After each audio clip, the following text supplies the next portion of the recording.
What happens when a teenager, once praised as a star student, turns into one of the most feared killers Louisiana has ever seen? What happens when a brutal murder collides with a justice system desperate to send a message, and the state decides to revive executions after more than 15 years of silence?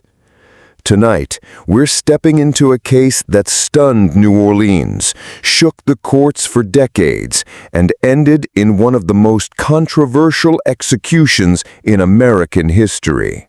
This is the story of Jessie Dean Hoffman, Jr., the man chosen to be the face of Louisiana's return to the death penalty. Welcome to Death Row Diaries. If you're new here, hit that subscribe button and turn on notifications so you never miss a story.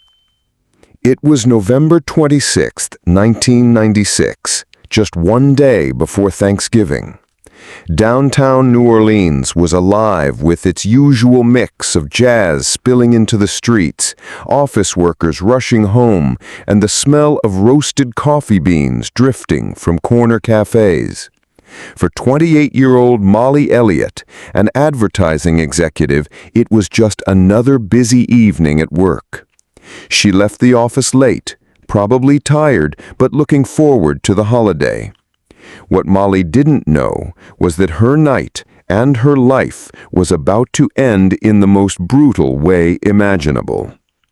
18-year-old Jessie Dean Hoffman, Jr., a young man working as a valet, spotted her. He wasn't a stranger lurking in the shadows. He was right there in the flow of city life, blending in. And then, in a move as chilling as it was sudden, Hoffman abducted her. He forced her to withdraw money from an ATM. Cameras captured grainy images of Molly with Hoffman looming behind her. That evidence would later become the cornerstone of the investigation. But at that moment, Molly was just trying to survive, hoping that if she gave him what he wanted, he'd let her go. He didn't. Instead, Hoffman drove her out of the city, away from the neon lights, and into the dark isolation of St. Tammany Parish. It was a quiet stretch near the Pearl River, far from help, far from safety. There, in that desolate spot, Molly endured unthinkable violence. And when it was over, Hoffman ended her life with a single, execution-style gunshot. On Thanksgiving morning, as families prepared turkey dinners, a hunter stumbled upon Molly's body. The shock spread like wildfire through the community. A vibrant young woman, brutally silenced. The city was horrified, the police mobilized, and the hunt for her killer began. But this wasn't just a story about a murder. This was the beginning of a decades-long legal and moral battle that would pit Louisiana against its own history with the death penalty. And to understand why Hoffman committed such a horrific act, we need to go back to his childhood, where the seeds of violence may have first been planted. Jessie Dean Hoffman Jr.'s early years paint a picture that doesn't fit the monster headlines would later describe. Born into poverty, Hoffman grew up in a home filled with chaos and cruelty. His childhood wasn't just tough, it was brutal. Reports describe beatings so severe they left him scarred, and moments that sound like scenes from a nightmare. One account tells of his hands being burned on a stove as punishment. It's the kind of trauma that twists a child's sense of safety and warps their view of the world. And yet, despite this, Hoffman wasn't destined to fail from the start. In fact, for a while, he thrived. Teachers described him as bright, hard-working, even a straight-A student. He wasn't just good at academics, he was also athletic, popular, the kind of kid people thought would make something of himself. But life has a way of catching up. The abuse, the instability, the trauma, it all weighed him down. By his teens, Hoffman's life began to unravel. He got into a serious relationship, fathered a child, and juggled the pressures of adulthood far too young. By 18, instead of preparing for college or building a career, he was working odd jobs, like valeting cars in New Orleans. Outwardly, he seemed ordinary, but inside, something darker was brewing. And just days after parking cars for strangers, Hoffman kidnapped and murdered Molly Elliott. The transformation was shocking. How did the boy praised by teachers end up in headlines as a killer? His defense team would later argue that his abusing upbringing created a fractured, unstable mind. They'd claim his life was shaped by trauma more than choice. But for Molly's family, for the people of New Orleans, and eventually for the jury that heard his case, those excuses wouldn't erase the horror of that night. Because when Hoffman went to trial, the state of Louisiana wasn't just looking at one young man. They were staring at a chance to prove they still believed in the harshest form of justice. The investigation moved quickly.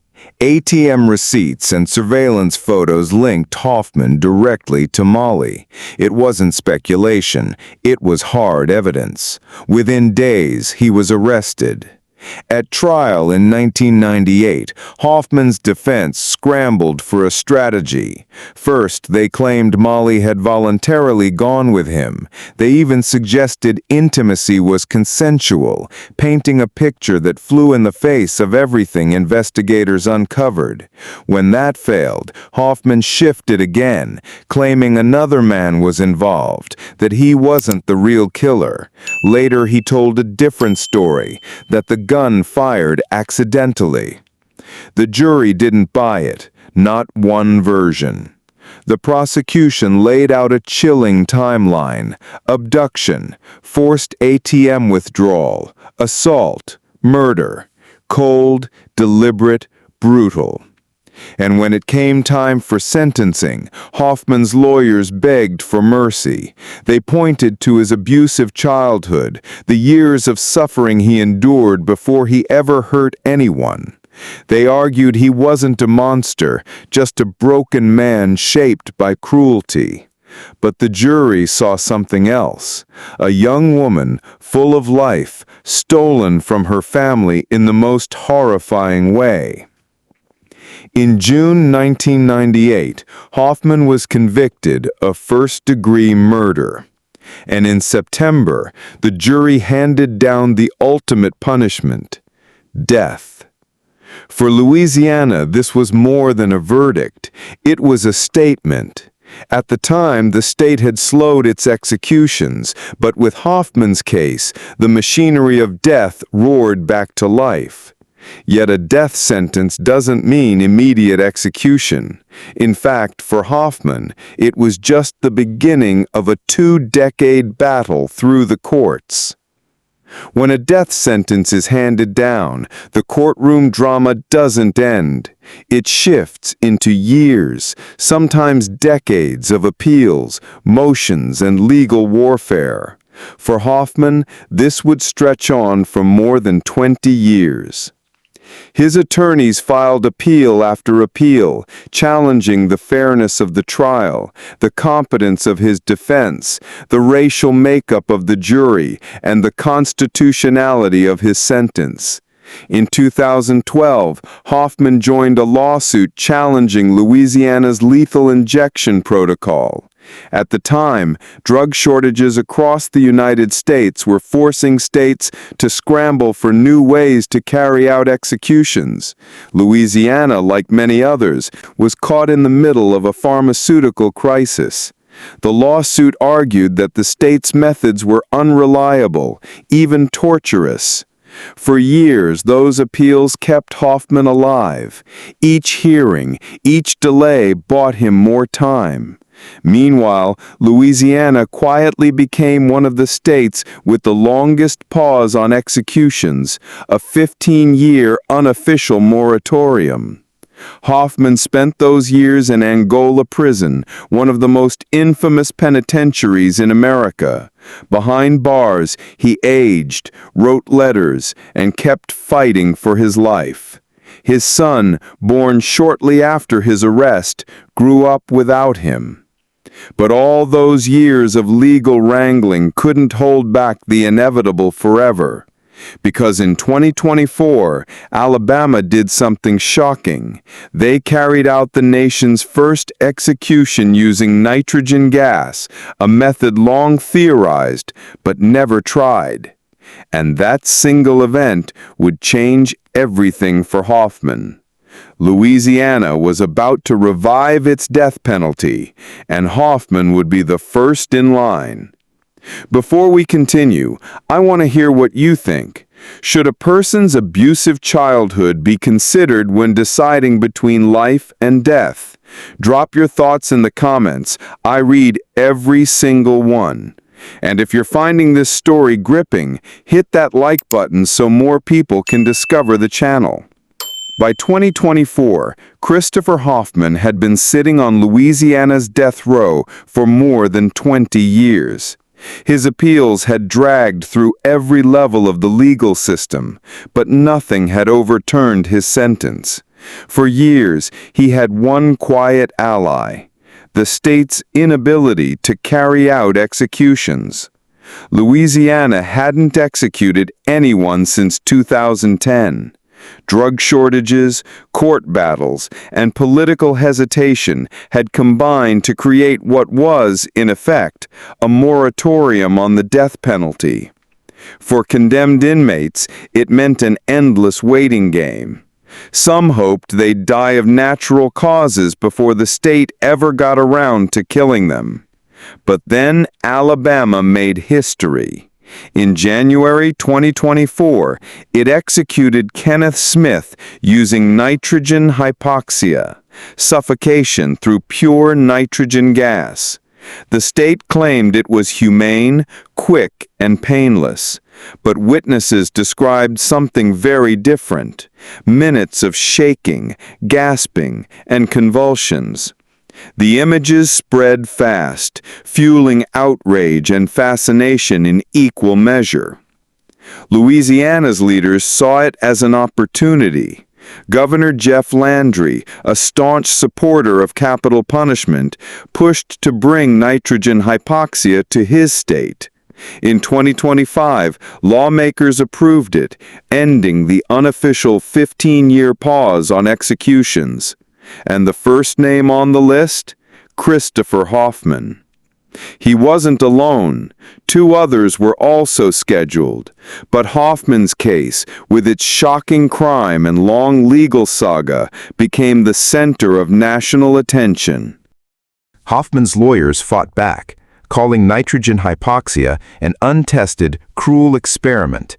They compared it to euthanizing animals, argued it violated the 8th Amendment's ban on cruel and unusual punishment, and said it clashed with his Buddhist beliefs. They even claimed Louisiana was rushing his case to make an example of him. But the courts weren't swayed. Louisiana wanted to prove it was serious about executions again, and Hoffman was the perfect test case. And as the date drew closer, the fight over Hoffman's life turned into one of the most bitterly contested countdowns the state had ever seen. The weeks before an execution are a strange mix of routine and chaos. For Hoffman, time seemed to move both fast and slow. He continued writing letters, meeting with his lawyers, and holding on to the slim chance that a court or governor might intervene at the last minute. His defense filed appeal after appeal. They argued nitrogen hypoxia was cruel and unusual. They claimed Louisiana was violating his religious freedom by forcing a method he believed was incompatible with his faith. They pointed to racial bias, reminding the courts that Hoffman had been convicted by an all-white jury in a state with a long history of racial disparities in capital punishment. For a while, it looked like the arguments might gain traction. The appeals went all the way to the U.S. Supreme Court.